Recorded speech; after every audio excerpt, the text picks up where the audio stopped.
Hello students, in this video we are going to study the microbes in energy generation. म्हणजे micro ऑर्गॅनिझमचा वापर करून आपण energy develop करू शकतो इन लार्ज स्केल. एनर्जी म्हणजे काय, फ्युअल म्हणूया किंवा आपण साध्या भाषेत काय म्हणूया, microbes used in biogas production. आता बायोगॅस तुम्हाला माहिती आहे, आपण बायोगॅसबद्दल तुमच्या घरात मोठ्यांकडून याच्याबद्दल थोडीशी माहिती ऐकली असेल. बायोगॅस म्हणजे काय, किंवा आपण बायोगॅसचा वापर आपण फ्युअल म्हणून किंवा इंधन म्हणून करू शकतो. तर हे मायक्रो ऑर्गॅनिझमच्या सहाय्याने बायोगॅस कसा तयार केला जातो हे आपण या व्हिडिओमध्ये पाहणार आहे.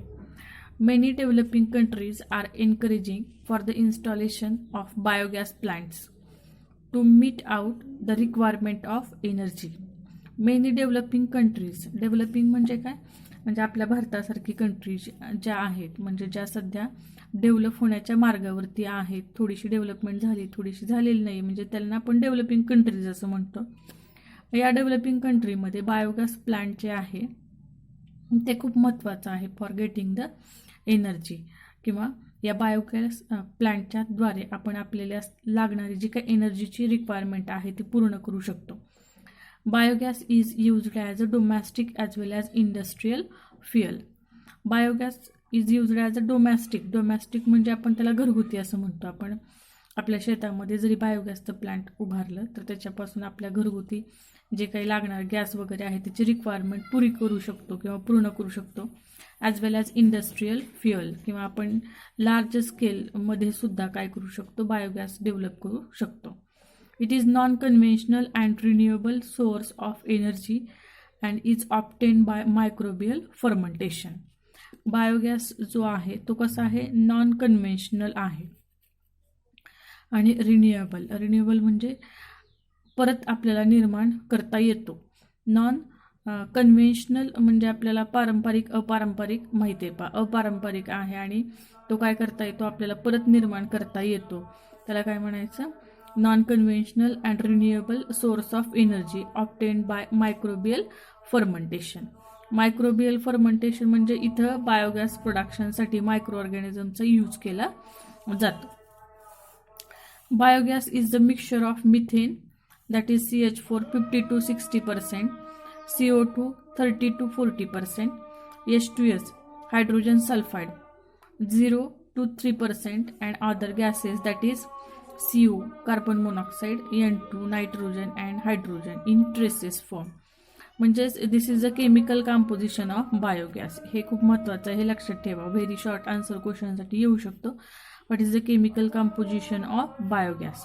म्हणजे तुमच्या लक्षात आले का, बायोगॅस मेन गॅस कुठला असतो त्याच्यामध्ये, तर मिथेन असतो, CH4 that is about 50 to 60%, आणि त्याच्यामध्ये अनेरोबिक रेस्पिरेशन होतं, त्याच्यामुळं काय असणार आहे, CO2. रेस्पिरेशनमध्ये CO2 तर बाहेर पडतोच, हे आपल्याला माहिती आहे. म्हणजेच it is the chemical composition of biogas. Biogas is highly inflammable and used as a source of energy. Biogas हा ज्वलनशील आहे आणि त्याचा वापर आपण एनर्जी सोर्स किंवा फ्युअल म्हणून किंवा इंधन म्हणून करू शकतो. तर हे बायोगॅस प्लांट आहे पहा. तर तुमच्या लक्षात आलं असेल, हे तुम्ही कुठंतरी पाहिलं असेल किंवा कुणी शेतामध्ये त्याचे प्लांट राबवलं पण असतील. बायोगॅस कसं तयार करतात हे आपल्याला ग्रामीण भागात माहिती आहे. तर हे बायोगॅसचं प्लांट किंवा बायोगॅस इन्स्ट्रुमेंट आहे असं पण म्हणूया. इथं काय काय पहा, डंग वॉटर लिहिलेलं आहे, त्याच्यानंतर इथं काय लिहिले, स्लज आहे, त्याच्यानंतर हा डायजेस्टर आहे, आणि हा बायोगॅस कलेक्ट करण्याचं गॅस होल्डर असं एक दिलेलं आहे. इथं डंग वॉटर म्हणजे काय, इथं जे काही कावडंग आहे किंवा आपण डोमॅस्टिक वेस्टमध्ये आपण जे काही घरगुती कचरा वगैरे तयार होतो, किंवा कावडंग स्लरी जे आहे, शेणाची स्लरी तयार करतात, किंवा ॲग्रिकल्चरल वेस्ट, हे सगळं याच्यामध्ये टाकतात. आणि इथं मायक्रो ऑर्गॅनिझम आहे, डायजेस्टरमध्ये मायक्रो ऑर्गॅनिझम्स, आणि हे स्लरी याच्यामध्ये काय होतं, फर्मेंटेशन होतं आणि गॅस तयार होतात. आणि तो कुठं कलेक्ट केलं जातं, तर गॅस होल्डरमध्ये, आणि बाहेर पडते ते स्लज म्हणजे काय, फर्मेंटेशन झाल्यानंतर जो काही वेस्ट मटेरियल बाहेर पडणार आहे आपण त्याला काय म्हणतो, स्लज. आणि हा आउटलेट पाईप काढलेला आहे की ज्याच्यामधून हे बायोगॅस बाहेर पडतो, आणि ज्यावेळेस आपल्याला रिक्वायरमेंट आहे किंवा ज्यावेळेस आपल्याला हवा आहे त्यावेळेस आपण हा बायोगॅस वापरू शकतो. तर हे बायोगॅस प्लांट आहे. त्याच्यानंतर पुढं काय दिलंय पहा, plant waste, animal waste, domestic waste, agricultural waste, municipal waste, forest waste are the commonly used for the biogas production. म्हणजे लक्षात आलं तुमच्या, आपण ह्या टँकमध्ये, म्हणजे आपण याला इनलेट टँक पण म्हणू शकतो, म्हणजे आपण त्याच्यामध्ये काय काय टाकू शकतो किंवा काय काय ॲज अ रॉ मटेरियल म्हणून वापरू शकतो. तर प्लांट वेस्ट आहेत, म्हणजे कचरा वगैरे, वाळलेला कचरा वगैरे पडलेला असतो. ॲनिमल वेस्ट, त्याच्यानंतर डोमॅस्टिक वेस्ट, आपल्या घरामध्ये जे काही कचरा वगैरे तयार होतो. Agricultural waste, municipal waste, later forest waste, या सगळ्याचा वापर आपण रॉ मटेरियल म्हणून करू शकतो. हे पण लक्षात ठेवा, व्हेरी शॉर्ट आन्सर क्वेश्चनसाठी. Cattle dung is the most commonly employed substrate for the biogas production. आणि सर्वात जास्त महत्त्वाचं म्हणजे हे कॅटल डंग, म्हणजेच आपण जनावरांचं काय म्हणतो, शेण म्हणतो, त्याचा वापर बायोगॅस प्रोडक्शनसाठी केला जातो. शेणाची स्लरी तयार करतात. It is a rich source of cellulose from plants. आणि आपल्याला माहिती आहे जनावरं गवत खातात, प्लांट्स खातात, त्याच्यामुळे, आणि प्लांटमध्ये काय असतं तर सेल्युलोज असतं. म्हणजेच काय, it is a rich source of cellulose and obviously which is obtained from plant. Later on biogas production. The biogas प्रोडक्शनमध्ये काय दिले पहा, most commonly used models of biogas plants are KVIC and IARI. आता biogas प्रोडक्शनसाठी हे जे आपण biogas plant पाहिलेलं आहे, जी डायग्रॅम पाहिलेली आहे किंवा हे मॉडेल जे आहे, तर इथे दोन प्रकारचे मॉडेल दिलेले आहेत, KVIC आणि IARI. KVIC म्हणजे काय, खाडी अँड व्हिलेज इंडस्ट्रीज कमिशन, खाडी and village industries commission and Indian agriculture research institute. म्हणजे थोडक्यात ते काय आहेत, या इन्स्टिट्यूट आहेत आणि त्यांनी ते तयार केलेलं मॉडेल आहे, बायोगॅसचं मॉडेल तयार केलेलं आहे. The disaster used for the biogas production is called as biogas plant. Disaster used for biogas production is called as biogas plant. म्हणजे हे डायजेस्टर आहे पहा, हा डायजेस्टर आहे की ज्याच्यामध्ये फर्मेंटेशन प्रोसेस होणार आहे, याला काय म्हणायचं, biogas plant.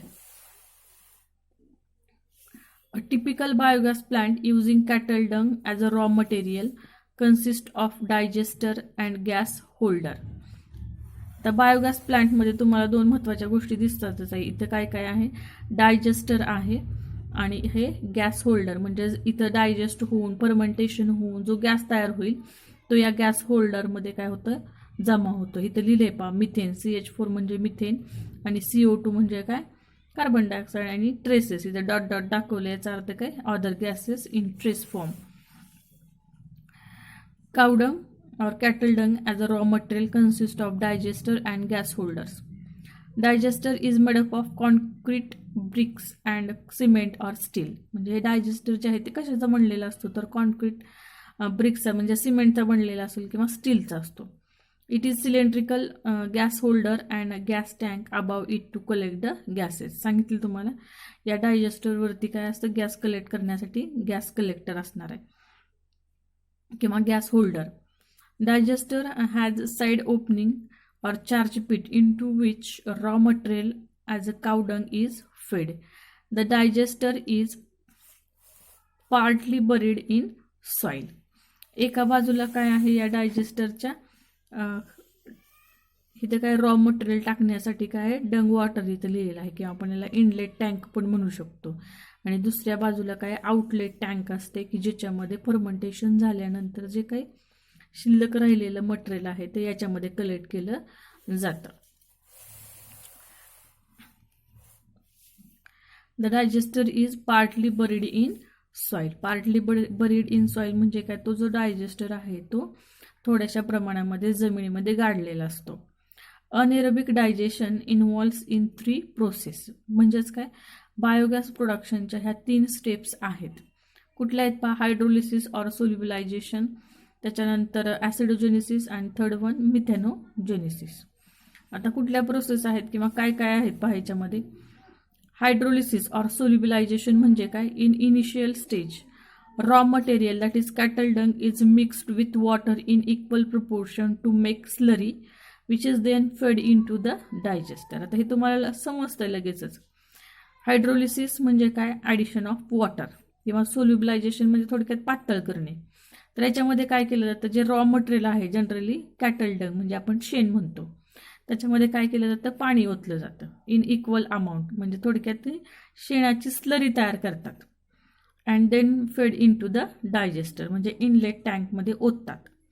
Here anaerobic hydrolytic bacteria for example Clostridium and Pseudomonas hydrolyse the carbohydrate into the simple sugar, proteins into amino acids and lipids into fatty acids. म्हणजे काय झालं इथं पहा, इथं कुठल्या प्रकारच्या बॅक्टेरिया, इथं लक्षात ठेवा हायड्रोलिसिस किंवा सोल्युबलायझेशन मध्ये कुठल्या बॅक्टेरिया असतात, तर क्लोस्ट्रिडियम आणि सिडोमोनास. काय करतात ह्या, आता हे जे काही आपण कॅटल डंग वगैरे जे टाकलेलं आहे किंवा ॲग्रिकल्चरल वेस्ट वगैरे काय टाकणार आहोत, ते सुरुवातीला कसं असतं, कॉम्प्लेक्स फॉर्ममध्ये आहे. कॉम्प्लेक्स म्हणजे काय, जे कार्बोहायड्रेट असतील, प्रोटीन्स असतील किंवा लिपिड्स असतील, त्याचं कन्व्हर्जन कशामध्ये केलं जातं, तर सिम्पल सबस्टन्समध्ये केलं जातं. आता कार्बोहायड्रेटचं सिम्पल फॉर्म काय, शुगर, त्याच्यानंतर प्रोटीनचं सिम्पल फॉर्म काय, अमिनो ॲसिड्स, आणि लिपिडचं काय असणार, फॅटी ॲसिड. म्हणजेच काय, in hydrolysis complex food material get converted into the simple one. हे झालं हायड्रोलिसिस ऑर सोल्युबलायझेशन. त्याच्यानंतर दुसरी स्टेप आहे ॲसिडोजेनेसिस. ॲसिडोजेनेसिस त्याच्या नावातच आहे पहा. ॲसिडोजेनेसिस म्हणजे काय, इथं जेनेसिस मीन्स सिंथेसिस, काहीतरी तयार होतं. काय तयार होणार आहे, ॲसिडोजेनेसिस म्हणजे ॲसिड तयार होतं. या प्रोसेसमध्ये काय होतं, ॲसिड्स तयार होतात. आता इथे काय दिले पहा, in this stage facultative anaerobic or acidogenic bacteria and obligate anaerobic organisms convert simple organic matter or material into the acids like formic acid, acetic acid, hydrogen and carbon dioxide. ॲसिडोजेनेसिस मध्ये काय, साधा आणि सिंपल काय पहा, जे काही आता simple form मध्ये हायड्रोलिसिस मध्ये काय झालेलं आहे, complex food material get converted into simple one. आता त्या सिंपल सबस्टन्स पासून काय होणार आहे, ॲसिड तयार होतं.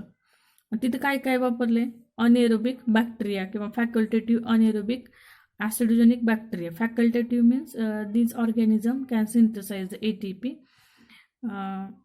in the presence of oxygen. If there is no oxygen, they also synthesize the ATP. म्हणजे ऑक्सिजन असेल तर त्यावेळेस पण ते काम करतात, नसेल त्यावेळेस पण ते काम करतात ATP सिंथेसिसचं, म्हणून त्याला काय म्हणायचं, फॅकल्टेटिव्ह. ऑब्लिगेट ऑर्गॅनिझम कसे असतात, तर ते ATP सिंथेसाइज करू शकत नाहीत ऑक्सिजन शिवाय, त्यांना म्हणायचं ऑब्लिगेट.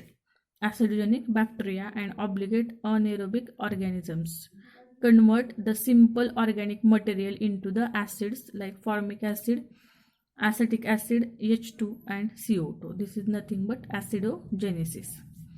And last one, मिथॅनोजेनेसिस.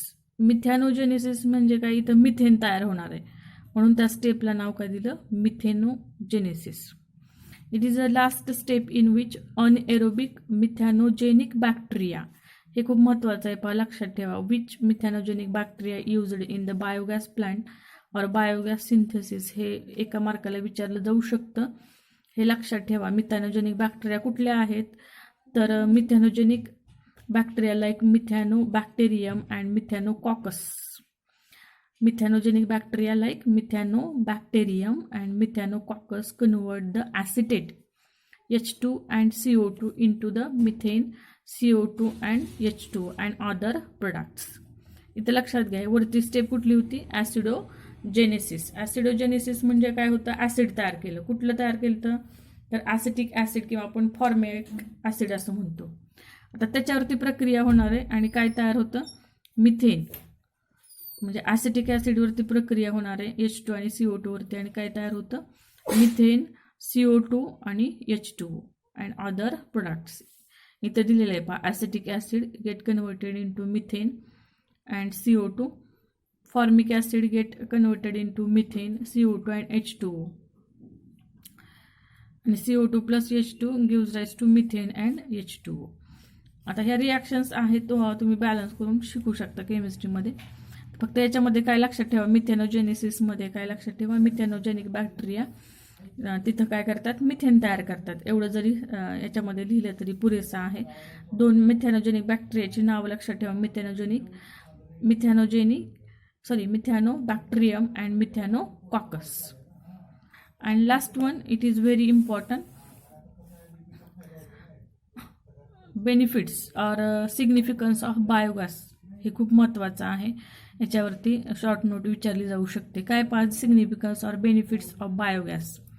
काय उपयोग होतो या बायोगॅसचा आपल्याला. It is the cheap, safe and renewable source of energy.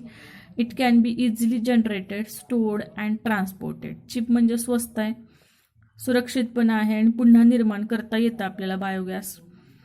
Easily generate होतं आणि स्टोअर करू शकतो आणि ट्रान्सपोर्ट पण आपल्याला त्याचं करता येतं. It can be used for domestic lightning, cooking, street lightning as well as small scale industries. या बायोगॅसचा वापर आपण डोमेस्टिक लाइटनिंग म्हणजे काय आपल्या घरगुती फ्युअल म्हणून पण वापरता येतो किंवा घरामध्ये आपण बल्ब वगैरे वापरतो ते. कुकिंग म्हणजे घरामध्ये आपल्याला स्वयंपाकासाठी वापरता येतो. स्ट्रीट लाइटनिंग म्हणजे जे रस्त्याच्या कडेच्या लाईट जे असतात त्याच्यासाठी या बायोगॅसचा वापर होतो. ॲज वेल ॲज स्मॉल स्केल इंडस्ट्रीज म्हणजे ज्या छोट्या छोट्या इंडस्ट्रीज आहेत तिथं पण आपण या बायोगॅसचा फ्युअल म्हणून यूज करू शकतो. It Burns with blue flame and without smoke. Biogas कसा होतो. ब्ल्यू फ्लेम म्हणजे कसं, आपल्या घरी जो गॅस आपण पाहतो LPGचा आणि ते पेटवल्यानंतर त्याची ब्ल्यू फ्लेम म्हणजे ज्योत जी असते ती कशी असते, निळी असते पहा. तसंच बायोगॅसचं पण ज्योत कशी असते, ब्ल्यू असते म्हणजे ब्ल्यू फ्लेम विदाउट स्मोक म्हणजे कुठल्याही प्रकारचा धूर वगैरे होत नाही. It helps in improve sanitation of surrounding. Sanitation म्हणजे स्वच्छता, म्हणजे कुठल्याही प्रकारचा बायोगॅसमुळं अस्वच्छता वगैरे होत नाही की सराउंडिंग एरियामध्ये. म्हणजेच काय, it is very helpful to the environment. It is eco friendly and does not cause pollution. Eco friendly आहे, पर्यावरणावरती त्याच्या कुठल्याही प्रकारचं पोल्युशन वगैरे होत नाही पर्यावरणामध्ये त्याच्यामुळं. And imbalance of environment. Imbalance of environment म्हणजे जे काही पर्यावरणामध्ये जे काही इम्बॅलन्स झालेला आहे तो पण या बायोगॅसमुळं व्यवस्थित होऊ शकतो. Sludge which is left over is used as a fertiliser. आणि बायोगॅस प्लांटमध्ये फर्मेंटेशन झाल्यानंतर जे स्लज म्हणजे जो काही कचरा वगैरे शिल्लक राहतो या आउटलेट टँकमध्ये, या स्लजचा वापर आपण फर्टिलायझर म्हणजे आपल्या शेतामध्ये खत म्हणून पण त्याचा वापर आपल्याला करता येतो. म्हणजे हे बायोगॅस खूप महत्त्वाचं आहे. म्हणजेच मायक्रो ऑर्गॅनिझम्सच्या द्वारे आपण काय करू शकतो, बायोगॅस निर्मिती करू शकतो. तर याच्यामध्ये बायोगॅस प्लांट हे खूप महत्त्वाचं आहे. Microbes used in energy generation और बायोगॅस प्रोडक्शन. थँक्यू.